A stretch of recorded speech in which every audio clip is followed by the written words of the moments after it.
चलो भाई, आज तो हम महंगे वाले रेस्टोरेंट आए हैं। बताओ तुम क्या खाओगी मेरी बहन?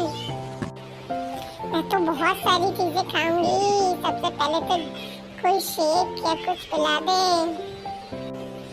अच्छा चलो, इनका मेन्यू कार्ड मंगवा के देखते हैं। अरे वाह, यहाँ तो बड़े मजे मजे की चीजें हैं मेन्यू में। अच्छा, मुझे तो फ्राइज खाने का भी बहुत दिल चाह रहा है।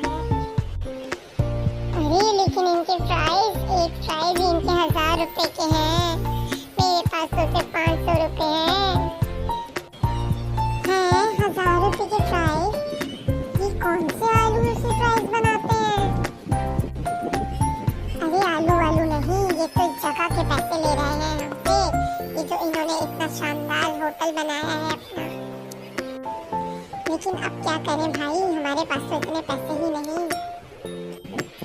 मेरी बहन, चलो हम अभी ढाबे से खा लेते हैं कुछ, फिर नेक्स्ट टाइम मैं तुम्हें यहाँ जरूर लाऊंगा। तब मेरा YouTube चैनल चल जाएगा।